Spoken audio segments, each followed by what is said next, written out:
छोटी छोटी चड्डियों वाली अगर आप चेयर लीडर्स, बंदे भी, नॉट, मैं सिर्फ ये नहीं कह रहा कि बंदियां, वो अगर आप ले आए तो पब्लिक भी खुश हो जाएगी और जो गिला है कि हम कुछ नया नहीं करते वो नया भी हो जाएगा। पेशावर ज़ल्मी जो है उसमें ऐसे महसूस होता है कि जो उनकी स्पिन बॉलिंग है वो तो स्ट्रॉन्ग है, लेकिन फास्ट बॉलिंग में कोई उस तरह से स्टार नजर नहीं आता। आई थिंक लाहौर का चैलेंज वही होगा इस सीजन में भी कि उनके पास अच्छा स्क्वाड तो है, बट क्या वो अपनी प्लेइंग 11 जो है उसको सही तरह यूटिलाइज कर पाएंगे या नहीं। बहुत खस्सी किस्म की पिचेस बनाई जाएंगी ताकि 140-45 बहुत टफ स्कोर हो और उसमें किसी ने 70 बॉलों पे 50 की हुई है ना तो वो हीरो बन जाए। कराची ने जब ट्रॉफी उठाई थी तो उनका मेंटोर जो था वो पाकिस्तानी नहीं था, बल्कि जब से पाकिस्तानी मेंटोर आया वो बढ़ उड़ गए हैं। पेशावर के लिए सबसे अच्छी खबर ये है कि साइम इज बैक। Yes. और Saim is very effective in both batting and bowling. बिल्कुल।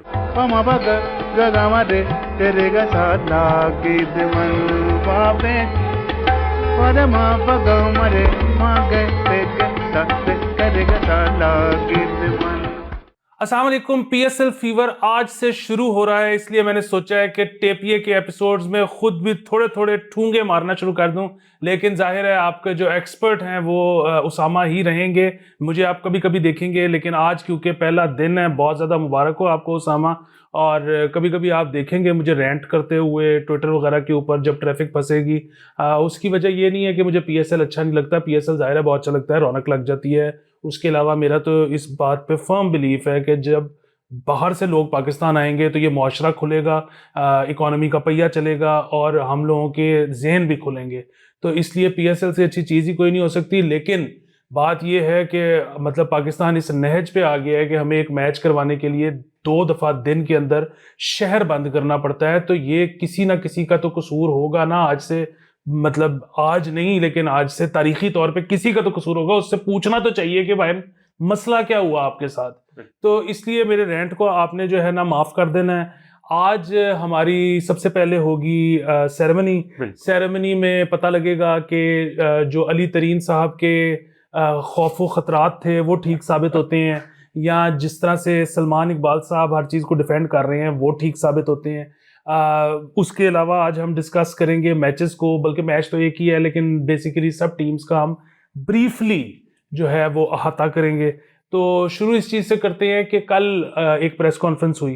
अगेन प्रेस कॉन्फ्रेंस जो है वो ज़रा थोड़ी गरीब गुरबा स्टाइल थी। उसकी जो तस्वीरें भी आ रही हैं वो ऐसे लगता है कि ये हमारे वाले कैमरा से खींची हुई हैं। तो बार बार अली तरीन की बातें दिल को लगती हैं, लेकिन बहरहाल हमारे जो कवरेज करने वाले हैं वो कहते हैं कि ऑल इज़ वेल। तो आपके ख्याल में इस चीज़ से कोई फ़र्क पड़ेगा नहीं पड़ेगा, क्योंकि अब हम कोइंसाइड भी कर गए हैं आईपीएल के साथ, थोड़ा सा टाइम भी इस तरह रखा गया हमारे मैचेस का कि कम से कम अगर किसी ने पहले आईपीएल भी देखना शुरू कर दिया है तो मैच का क्लाइमैक्स हमारा देख सके। सो आपके ख्याल में जो व्यूअरशिप है ऑल ओवर द वर्ल्ड, उसमें कोई फ़र्क पड़ेगा, ज़्यादा होगी, कम होगी, या कोई फ़र्क नहीं? सबसे पहले तो जो आपने आप सबको मुबारक हो कि पीएसएल इज बैक और Ali Aftab Saeed is also back on टेपिए। तो और आपने बात की सिक्योरिटी की, तो मेरे ख्याल से एक अच्छी चीज़ है कि टूर्नामेंट हो रहा है, बट आई थिंक कि अब 10 साल हो गए हैं पीएसएल को, और अब 20 अगर 18 से देखें तो तकरीबन 8 साल हो गए हैं पीएसएल को पाकिस्तान में भी आए हुए। अगर 2020 से लगाएं तो 5 साल हो गए कि फुली तरह पीएसएल पाकिस्तान आ गया। तो अब हमें भी थोड़ा, आई नो सिक्योरिटी को मेंटेन करने की ज़रूरत है, बट थोड़ा हमें उसको ऐसा बनाने की ज़रूरत है कि पता ना चले कि हम सिक्योरिटी मैनेज कर रहे हैं या हमें पूरा शहर बंद ना करना पड़े। उसको हमें थोड़ा इस तरह की मूवमेंट बनाने की ज़रूरत है कि जिससे लोगों का नुकसान भी ना हो बट साथ स्पोर्ट भी रहे।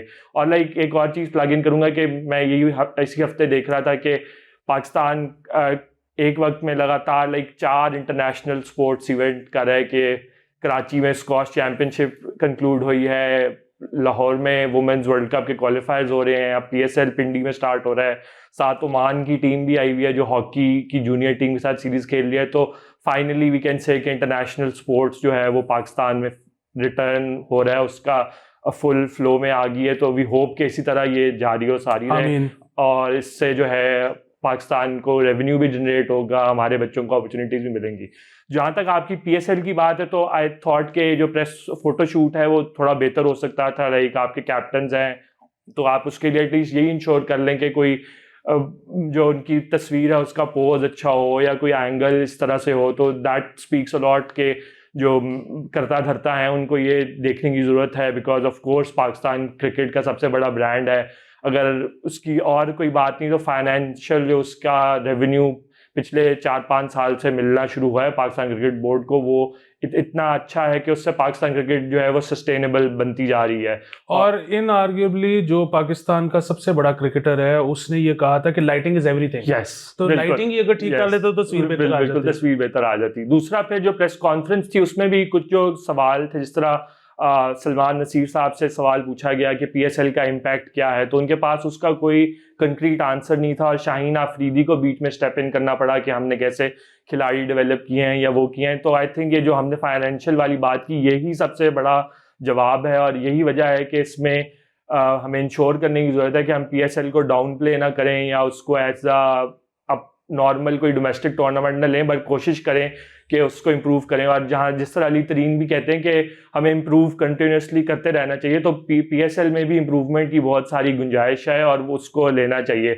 सो आई होप के जो अली तरीन ने जो भी बातें की हैं उनका कुछ ना कुछ फीडबैक लिया होगा पीसीबी ने। लेट्स सी कि आज ओपनिंग सेरेमनी में क्या कोई ऐसा डिफरेंट चीज़ करते हैं। आई डोंट एक्सपेक्ट कि कोई बहुत ही डिफरेंट होगी जिस तरह पिछले सालों से होती है, बट आई होप के कुछ डिफरेंट ऐसा करें कि जिससे कोई एक्स फैक्टर हो। और जहाँ तक आईपीएल के साथ बात है तो आई थिंक एक दफ़ा जब टूर्नामेंट स्टार्ट हो जाता है और थोड़ा वो मोमेंटम बिल्ड हो जाता है, बिकॉज कई लोग सोशल मीडिया पे ये बात कर रहे हैं कि जी हम वो हाइप नहीं क्रिएट हो रही टूर्नामेंट की या पीएसएल की वो नहीं हो रही, तो बट आई थिंक कि अब कुछ मैचेस जब होते हैं, एक दो थ्रिलर्स होते हैं वीकेंड पे, तो फिर उसके बाद वो ऑटोमेटिकली हाइप आने लग जाती है। जब आपका वो एक रूटीन बन जाती है कि आपको रोज पता है कि शाम को पीएसएल का मैच होना है, आप वो ट्यून इन कर रहे हैं, तो वो फिर आपकी आदत बन जाती है, तो फिर वो hype going into the playoffs वो हो जाती है। बट आई थिंक ये जो व्यूअरशिप और उसको इंक्रीज करने की बात है उसमें बेहतर काम हो सकता है। मार्केटिंग स्ट्रैटेजी बहुत बेहतर हो सकती है, जिसमें लोगों को पता हो कि टिकट्स कहाँ से सेल पे हैं, बैनर्स लगे हों सड़कों पे, तो वो एक चीज़ मिसिंग है। अगर लाहौर की सड़कें आप देखें तो देयर इज़ नो वे आपको नहीं पता चलता कि पीएसएल स्टार्ट हो रही है। जिनका लाइक इंटरेस्ट है उनको तो पता है कि पीएसएल स्टार्ट हो रही है, बट लेमैन को नहीं पता, या और जगहों पे शहर है वहाँ पे भी आई थिंक यही हाल होगा। तो वो उसमें बेहतर एडवर्टीजमेंट और मार्केटिंग की तो डेफिनेटली गुंजाइश है। बिल्कुल। दूसरी एक और चीज़ ये है कि हम जब बात करते हैं व्यूअरशिप की तो हम इंटरनेशनल व्यूअरशिप की बात कर रहे हैं। जहाँ तक ताल्लुक है पाकिस्तान में रहने वाले या बाहर रहने वाले पाकिस्तानियों का, उसमें तो जाहिर है वो पीएसएल इसलिए प्रेफर करेंगे क्योंकि एक तो जाहिर है लाहौर कराची इस्लामाबाद से वो रिलेट करते हैं, दूसरा ज़्यादा बड़ा मसला ये है कि आईपीएल में कोई एक भी पाकिस्तानी क्रिकेटर नहीं है। तो जाहिर है वो चाहेंगे कि वो कोई ऐसी चीज़ देखे जिसमें कुछ पाकिस्तान की रिप्रेजेंटेशन हो। अच्छा, दूसरी चीज़ ये है कि हम जो है ना अब ज़रा टीम प्रीव्यूज़ पे आ जाते हैं मुख्तसरन, और उसमें ज़रा कुछ ऐसे सवाल भी होंगे जो कि इंतज़ामी मामलात को भी साथ के साथ देखते जाएंगे पीएसएल के। हम शुरू करते हैं पेशावर ज़ल्मी से। अच्छा, पेशावर ज़ल्मी जो है उसमें ऐसे महसूस होता है कि जो उनकी स्पिन बॉलिंग है वो तो स्ट्रॉन्ग है, लेकिन फास्ट बॉलिंग में कोई उस तरह से स्टार नज़र नहीं आता। अच्छा, अब यहाँ पर ना मेरी एक कंस्पिरेसी थ्योरी जन्म ले लेती है मेरे अंदर से, और वो ये है कि पेशावर ज़ल्मी के कैप्टन है बाबर, ठीक है, और बाबर जो है वो बहुत बड़े सेलिब्रिटी हैं और स्टार हैं और उनसे बड़ा मशवरा किया जाता होगा, I am assuming, while drafting, ठीक है, जब पेशावर ने की। अच्छा, अब अगर उनके मशवरे के बाद ऐसी टीम एक बनाई गई है तो इसका मतलब है कि वो बहुत ज़्यादा इन्फ्लुएंस करेंगे पिचेस को भी, यानी कि बहुत खसी किस्म की पिचेस बनाई जाएंगी ताकि 140-45 बहुत टफ स्कोर हो, और उसमें किसी ने 70 बॉलों पे 50 की हुई है ना तो वो हीरो बन जाए। तो अब बात ये है कि अगर ये अप्रोच है तो इससे अगेन मुझे नहीं पता कि क्या होगा ओवरऑल इम्पैक्ट, पॉजिटिव भी हो सकता है, नेगेटिव भी हो सकता है। मतलब पॉजिटिव ये हो सकता है कि पूरी दुनिया ये कहे कि यार हर जगह ही हाई स्कोरिंग मैचेस हो रहे हैं फ्रॉम बीबीएल टू आईपीएल, तो हम जरा ना एक ये फंसा हुआ मैच देखना चाहते हैं। और नेगेटिव ये हो सकता है कि लोग कहें कि यार वो मतलब हम तो चौके छक्के देखना चाहते हैं, छोड़ो इसको, ये कौन देखे। तो आपके ख्याल में क्या इसमें देखने को मिलेगा? उसमें मेरे ख्याल से जो है कि पाकिस्तान में इन्होंने बहुत कोशिश की है, लेकिन जब से पीएसएल पाकिस्तान में आया है तो पाकिस्तान में आने से पहले जब दुबई में हो रही थी 2019 तक, तो तब जो एवरेज स्कोर्स थे PSL के वो तकरीबन 160-65 एवरेज स्कोर होता था पूरे टूर्नामेंट का। पर जब से PSL पाकिस्तान आई है तो पाकिस्तान आने के बाद जो वो स्कोर है 160 से वो बढ़ के 175 और 180 के दरमियान हो गया है। तो यानी एक चीज़ तो साफ फर्क पड़ी है कि यहाँ पे जो स्पिनर्स पे आप जो दुबई में रिलाय कर सकते थे वो अब आप यहाँ पे, वो बात बिल्कुल ठीक है, लेकिन इसमें से सिर्फ एक चीज अगर आप करें कि आप पाकिस्तान की जो आपने एवरेज बताई है उसमें से आप पिंडी के मैच निकाल दें तो फिर एवरेज कहाँ पे आके खड़ी होगी? फिर उसके बाद आई थिंक जो आपका कराची का वेन्यू है और आपका मुल्तान का वेन्यू है, they are relatively high scoring venues. जो लाहौर की विकेट है उस वो भी रिलेटिवली हाई स्कोरिंग है, बिकॉज लास्ट ईयर भी लाहौर में जो बहुत मैचेस हुए थे, लाइक एक मैच में पेशावर ने ही 220 स्कोर किया था अगेंस्ट लाहौर, और फिर इस्लामाबाद वर्सेस पेशावर का मैच था उसमें भी जो इस्लामाबाद आखिरी ओवर में हार गया था, बट पेशावर ने 200 स्कोर किया था, इस्लामाबाद ने ऑलमोस्ट वो चेज कर लिया था। वो जो मैं पिछले मैच की बात कर रहा था लाहौर पेशावर वाले, उसमें भी लाहौर ने भी 200 प्लस ही किया था वाइल चेजिंग। तो आई थिंक कि वो पिचेस जो हैं वो कोशिश तो की जाती है यहाँ पे कि उनको टर्न दी जाए या कुछ किया जाए, बट ओवरऑल जो अभी तक नज़र आया है कि पाकिस्तान की पिचेस की नेचर ऐसी है कि आप उनको बेशक स्पिन बनाना भी चाहें या आप उनको स्लो करना भी चाहें तो वो उस तरह से रिएक्ट नहीं करती। लेकिन कंसिडरिंग द फैक्ट कि हम ये बात कर रहे हैं कि पाकिस्तान ने अपनी एवरेज बढ़ा के 165 या 70 या 75 तक ले गया, अब बाकी मुल्कों में 266 बज रहा है। यस तो मतलब डिफरेंस वही है, जब वहां पे 200 हो रहा था तो इधर 140 हो रहा था, डिफरेंस वही का वही खड़ा है। और उसमें एक वजह ये भी है कि जो हमारा स्किल लेवल है हमारी पाकिस्तान में बैटिंग का, आई थिंक वो थोड़ा कम है निस्बतन जो IPL में शायद पावर हिटिंग है या वो है, but of course their teams जो PSL में भी हैं जो कि एक्सप्लोसिव हैं और कोशिश करती हैं कि वो जो सीलिंग है 200 वाली या 220-30 वाली उसको टच करें, तो वी कैन एक्सपेक्ट दैट। और एक और जो इंटरेस्टिंग चीज़ थी, कज़ाफी स्टेडियम की जो पिच है, क्योंकि वहाँ पे भी क्वालिफायर्स के मैचेस हो रहे हैं तो उस पर घास काफ़ी थी पिच पे, तो वो एक वजह यह है कि क्योंकि गर्मी बढ़ी है लाहौर में तो वो चाह रहे हैं कि पिचेस जो हैं वो बहुत ज़्यादा स्लो ना हो, तो उसको कोशिश करने का एक तरीका है कि वो घास रहेगी विकेट्स पे तो वो उनमें बाउंस और पेस रहेगा, तो आई थिंक उससे फिर रन्स भी होंगे। तो आई होप एंड एक्सपेक्ट के we can get high scoring games, या एक मिक्स हो कि सारे मैचेस हाई स्कोरिंग ना हो या सारे मैचेस लो स्कोरिंग ना हो, एक इवन कॉन्टेस्ट हो जिसमें रन्स भी ज़्यादा बने पर बॉलर्स के लिए भी कुछ ना कुछ सपोर्ट हो। बिल्कुल ठीक है। अच्छा, पेशावर तो खैर पिछली दफ़ा जो है मतलब बहुत अच्छा नहीं लेकिन डिसेंट परफॉर्म कर गया था। 2 टीमें ऐसी थी जो कि प्लेऑफ्स में नहीं पहुंच सकी, वो थी कराची और लाहौर। अच्छा, लाहौर में पिछले साल तो ये कहा जा रहा था कि जी वो क्योंकि एक बॉलर कम था और वो बॉलर सबसे ज़्यादा इम्पैक्टफुल बॉलर है। अच्छा, वो बॉलर तो इस दफ़ा भी नहीं है क्योंकि वो IPL खेल रहा है। अच्छा, और उस पर इनको बहुत ज़्यादा रिग्रेट शायद इसलिए ना हो क्योंकि IPL में वो बहुत अच्छा परफॉर्म नहीं कर रहा। तो अब जो टीम है विदाउट राशिद लाहौर की, वो बैलेंस्ड लग रही है। आई थिंक पिछले साल भी लाहौर की जो टीम थी रिलेटिवली बैलेंस थी, इस साल भी उन्होंने काफ़ी बेहतर किया है। लाइक मेरे ख्याल से अभी तक जितने ड्राफ्ट्स हुए हैं PSL के, उसमें से लाहौर कलंदर का सबसे अच्छा ड्राफ्ट गया है। उन्होंने बड़ी स्मार्ट पिक्स की हैं। आई वाज रियली इम्प्रेस्ड कि लाहौर इतनी अच्छी पिक्स कर रहा है जो कि ट्रेडिशनली उनके साथ आप एसोसिएट नहीं करते। पर लास्ट ईयर उनका जो मसला था कि वो अपनी स्क्वाड में उनके पास प्लेयर्स थे बट प्लेइंग 11 से ही नहीं खिला पा रहे थे। अगर प्लेइंग 11 से ही खिला भी रहे थे तो उसमें जो प्लेयर्स की पोजीशनिंग थी वो गलत थी। Like Abdullah Shafique is someone जिसको आप नंबर 3 पे बैटिंग कर सकते हैं या ओपन, उससे नीचे आप अगर खिलाएंगे अब्दुल्ला शफीक को तो उसकी यूटिलिटी ख़त्म हो जाती है। बट उसको नंबर 4 या नंबर 5 पे खिला रहे थे, विच वाज अब्दुल्ला शफीक के साथ भी जाती थी और टीम की जो कॉम्पोजिशन है उसके साथ भी जाती थी। इसी तरह सिकंदर रजा थे, वो उनको भी आप higher up the order batting करवा सकते हैं। लाइक 5 नंबर पे वो हाई इम्पैक्ट प्लेयर है। उन्होंने पिछले कुछ अरसे में जिम्बाब्वे में के लिए भी और वैसे भी बहुत अपनी गेम को इम्प्रूव किया है। तो इस दफ़ा आई थिंक कि लाहौर के पास अच्छी स्क्वाड है। उन्होंने कुशाल परेरा जो हैं उनको साइन किया है, श्रीलंका के बड़े एक्सप्लोसिव बैटर हैं। उनके पास डेरिल मिचेल हैं।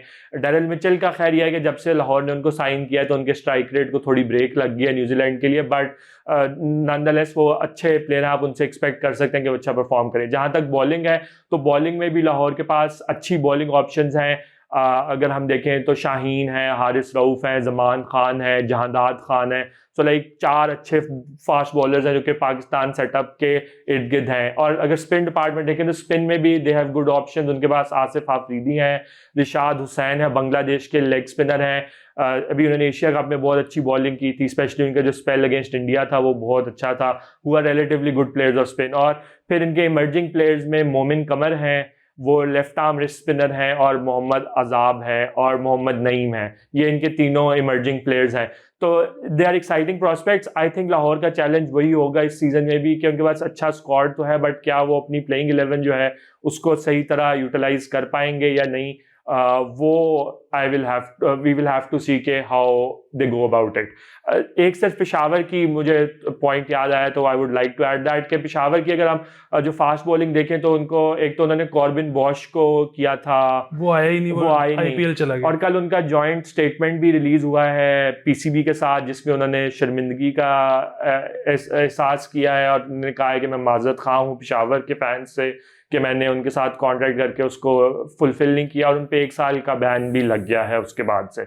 और उसके बाद फिर बाकी भी जो फास्ट बॉलिंग पिक्स थी वो कोई ज़्यादा स्मार्ट नहीं लग रही थी। लाइक अली रज़ा है उनके पास फास्ट बॉलर जो कि इमर्जिंग फास्ट बॉलर हैं, अंडर 19 क्रिकेट में अभी डोमेस्टिक सीजन में भी बहुत अच्छा परफॉर्म किया, बट उनका अभी उतना उस तरह एक्सपीरियंस नहीं है हाई लेवल इंटरनेशनल क्रिकेट खेलने का। बट उनसे आप एक्सपेक्ट कर सकते हैं कि he might have a good season, but उनसे बहुत ज़्यादा उन पर बर्डन डालना उनके साथ भी ज्यादती होगी, because he is just up and coming fast bowler. बाकी वो मोहम्मद अली को लेके आए हैं जो कि मुल्तान की टीम में थे लास्ट ईयर, तो उनका यह है कि जब तक मुल्तान में मैचेस थे तो वहाँ पे तो Mohammad Ali did well, but जब वो आउट ऑफ मुल्तान आए, स्पेशली पिंडी में उनकी जो इकॉनमी रेट था वो 10+ था, और पेशावर के क्योंकि होम गेम्स जो हैं 5 वो पिंडी में ही होंगे, तो वो उनको एक ड्रॉ बैड थिंग हो सकती है कंसिडरिंग कि एक बॉलर जिसका 10+ का इकॉनमी रेट है पिंडी में, तो वो अगर उसको as a strike bowler use करना चाह रहे हैं तो not good sign for Peshawar's bowling. बिल्कुल ठीक है, और जाहिर है पेशावर के लिए सबसे अच्छी खबर ये है कि Saim is back,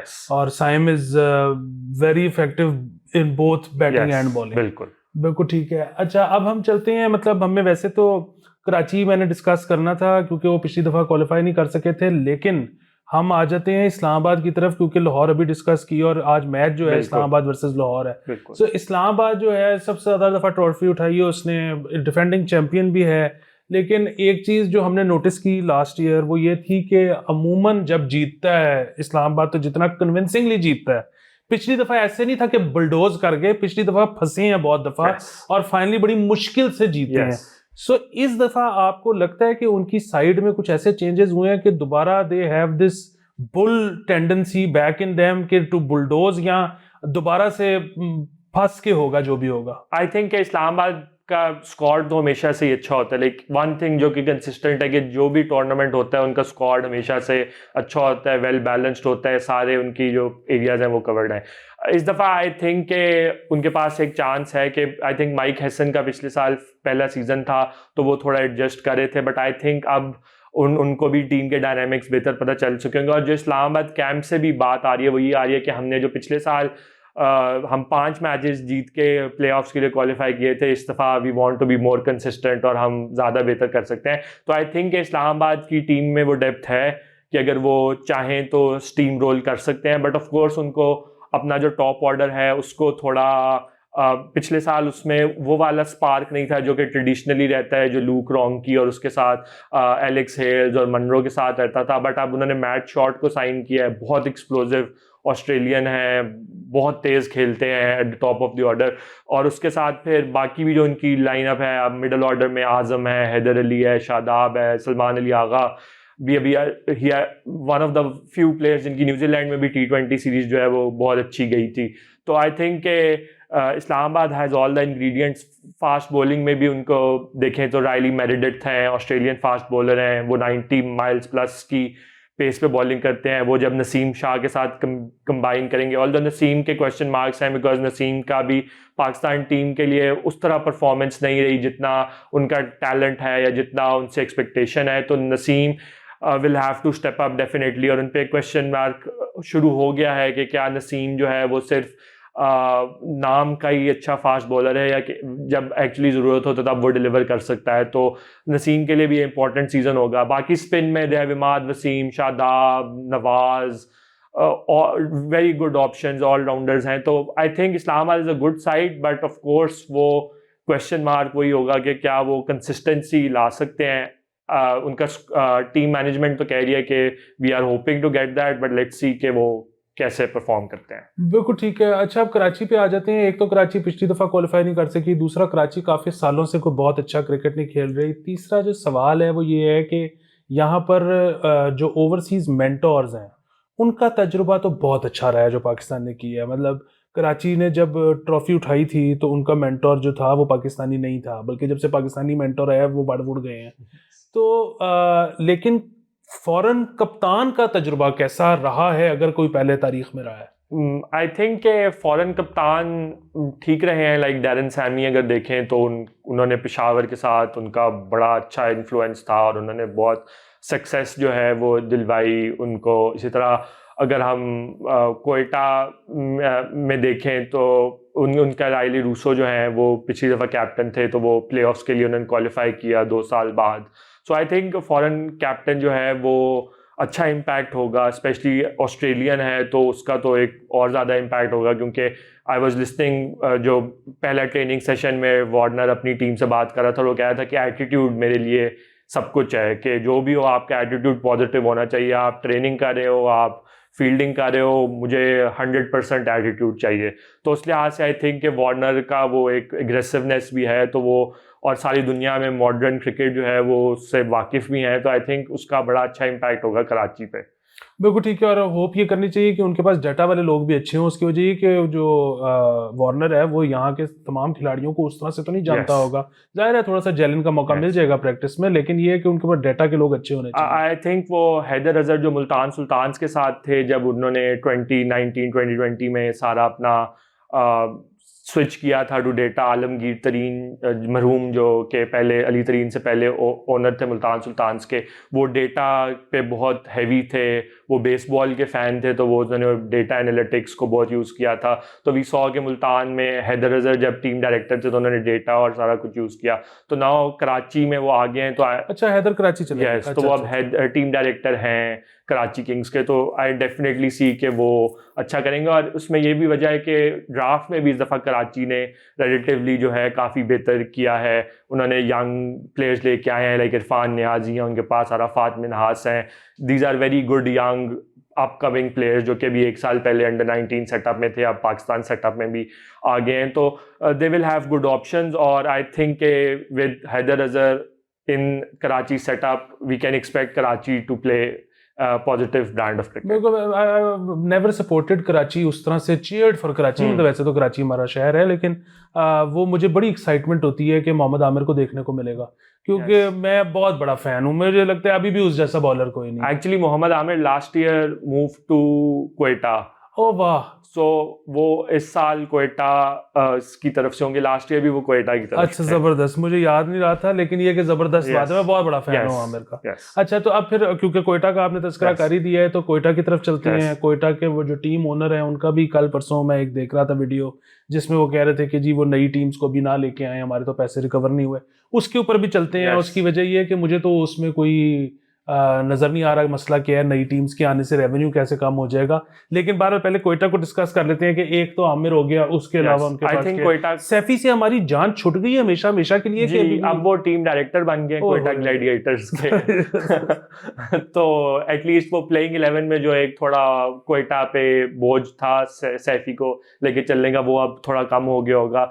but overall Quetta की बॉलिंग बहुत अच्छी है। उनके पास स्पिन बॉलिंग में काफ़ी अच्छे ऑप्शंस हैं, लाइक अकील हुसैन जो कि वर्ल्ड नंबर 1 T20 बॉलर हैं, वो कोयटा के पास हैं। इब्रार अहमद हैं और उस्मान तारिक, वो भी एक अप एंड कमिंग स्पिनर हैं, ऑफ स्पिनर हैं। तो 3 अच्छे स्पिनर्स हैं साथ। बॉलिंग में उनके पास मोहम्मद आमिर हैं, वसीम जूनियर हैं, उन्होंने कायली जेमिसन जो हैं उनको भी साइन किया है, और इस साल उन्होंने फ़हीम अशरफ को भी इस्लामाबाद यूनाइटेड ने रिलीज़ किया था, तो उन्होंने फ़हीम अशरफ को भी ले आए हैं अपने स्क्वाड में। तो उनके पास अच्छी डेप्थ है, क्योंकि लास्ट ईयर क्वेटा का जो एक इशू था, उनका बॉलिंग अटैक अच्छा था, बैटिंग भी ठीक थी, बट उनकी नंबर 6-7 पे बैटिंग ख़त्म हो जाती थी, तो उसके बाद वो एक गैप आ जाता था। तो आई थिंक विद कायल जेमिसन जो कि न्यूजीलैंड के 6 फुट 8 इंच के फास्ट बॉलर हैं, और फ़हीम, वो जो गैप है नंबर 7 और 8 का, वो फिल हो जाएगा। बाकी बैटिंग में उन्होंने फिल एलन को साइन किया है, जो कि बहुत ही एक्सप्लोजिव ओपनर है, दुनिया के सबसे एक्सप्लोजिव ओपनर्स में उनका शुमार होता है, 180 का स्ट्राइक रेट है उनका पावर प्ले में, तो डेफिनेटली वो एट द टॉप होंगे। साथ हसन नवाज भी उनके पास इमर्जिंग में है, जिन्होंने अभी ऑकलैंड में 50 बॉल 100 की थी, तो एक्साइटिंग टू सी कि वो फिन एलन के साथ ओपन करते हैं या वन डाउन आते हैं। सऊद शकील कैप्टन करेंगे ऑफ कोर्स क्वेटा को, तो क्वेटा की एक्साइटिंग साइड है। राइली रूसो भी हैं, मार्क चैपमैन भी हैं, these are all very exciting players. Chapman की तो अभी बहुत अच्छी सीरीज भी गई है अगेंस्ट पाकिस्तान, तो Quetta is a very good team. And I think पिछले साल फाइनली उन्होंने प्लेऑफ्स का जो जिंक्स 1-2 साल से चल रहा था वो ब्रेक किया था, बट दिस साल I think Quetta is one of the teams to watch out in the PSL।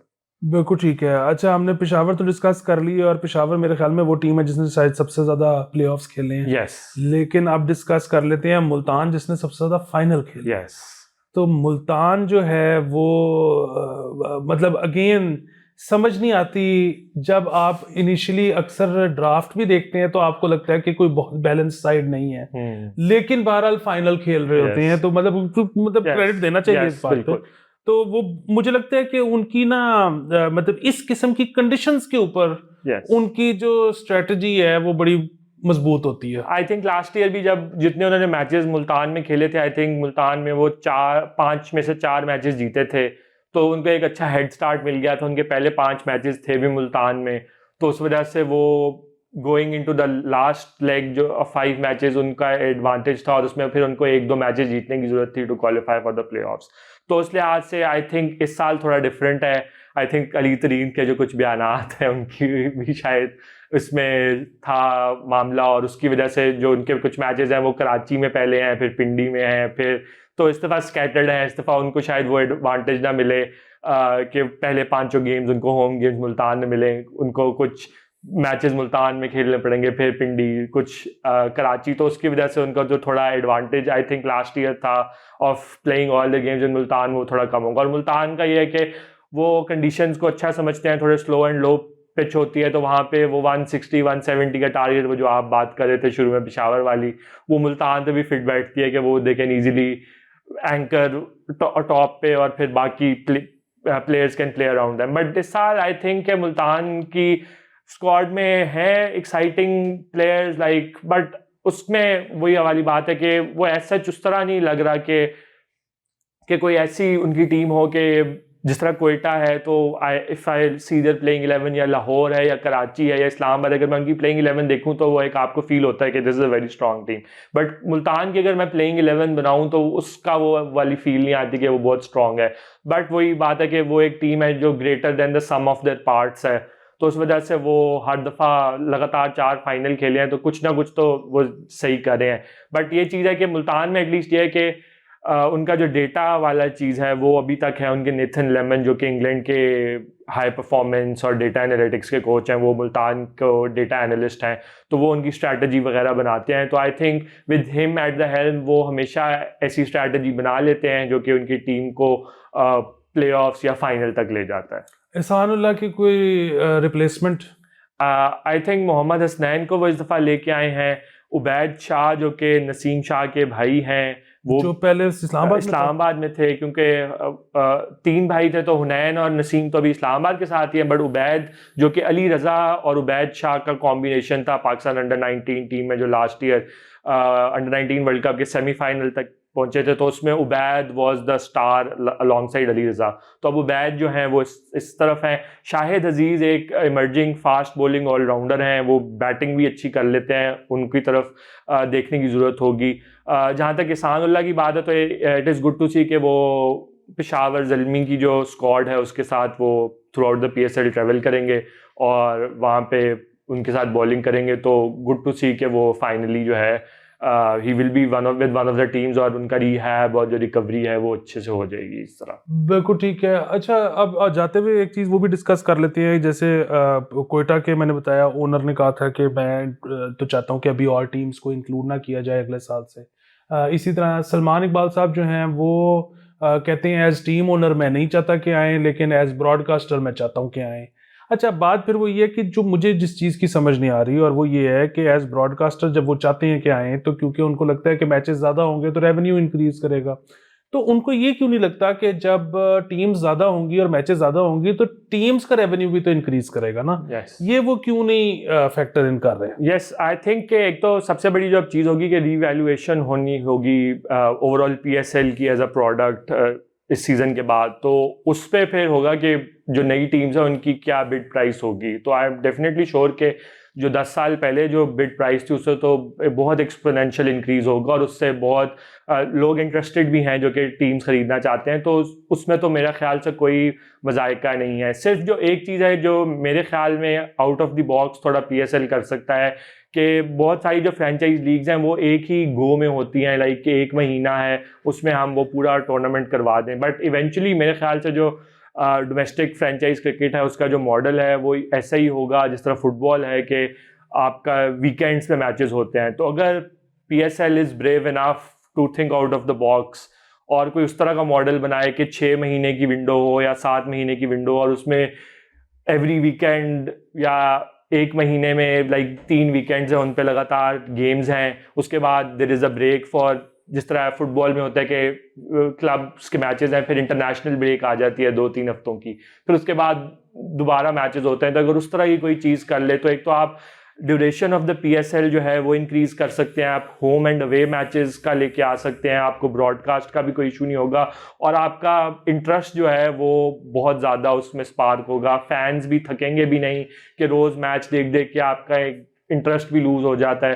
तो एवरी वीकेंड आपके पास मैचेस भी होंगे, फुल हाउसेस का चांस भी ज़्यादा होगा। तो आई थिंक ये एक चीज़ है जो कि PSL I think can do, जो कि शायद बाकी फ्रेंचाइज लीग्स जो है they are not brave enough to do. But अगर पीएसएल इस रूट पे जाता है जो कि eventually at some point in time league cricket का यही मॉडल फॉलो होगा, तो अगर ये कर लें तो उससे शायद फिर ये जो ब्रॉडकास्ट के इश्यूज हैं और जो पैसे के इश्यूज हैं रेवेन्यू पूल का, वो किसी भी ओनर को उसमें वो मसला नहीं होगा। बिल्कुल ठीक है। दूसरी चीज़ ये है कि अब जाहिर है मुझे उस तरह से टेक्निकलिटीज़ का अंदाज़ा नहीं है। अगर पीसीबी का आई डोंट नो, ये जो ओनर्स हैं ये जिस तरह से खौफज़दा हैं, उससे तो ऐसा लगता है कि पीसीबी का इरादा ये है कि जो इनिशियल इन्वेस्टमेंट होगी नई टीम की वो पीसीबी सारी की सारी रख लेगा, बाकी टीम्स के साथ शेयर नहीं करेगा, तो वो बड़ा को मसला हो जाएगा। अगर इस तरह की कोई चीज़ें हैं तो पीसीबी वो एग्जिस्टिंग टीम्स के साथ उसका रेशो जो है वो शेयर कर ले, तो इनके भी तहफ़्फ़ुज़ात दूर हो जाएंगे, पीसीबी के पास भी नई टीम आ जाएगी, मज़ीद पैसे भी आ जाएंगे।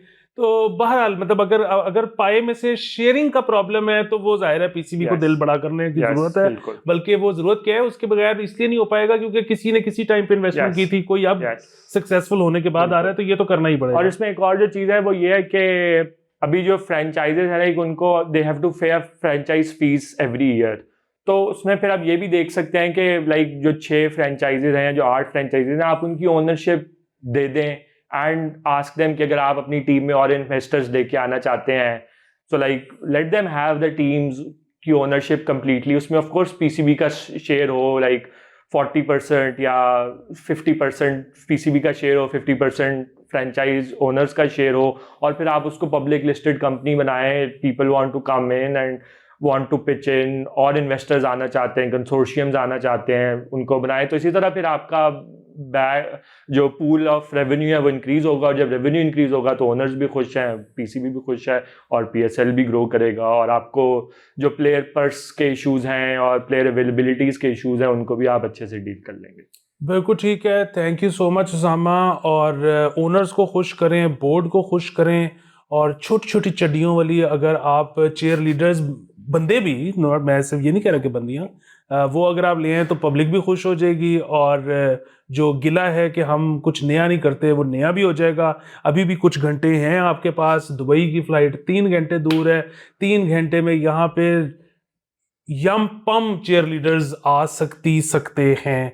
तो आज हम देखेंगे मैच, कल कोशिश करेंगे, मतलब उसामा तो ज़रूर पोस्ट मैच एनालिसिस भी करेगा और कल के प्री मैच एनालिसिस भी करेगा। कोशिश पूरी होगी कि मैं भी ज्वाइन करूं, और अगर आपको ये एपिसोड पसंद आया तो इसको शेयर करना मत भूलें। हमारे पेट्रन भी बने। खुदा हाफिज़।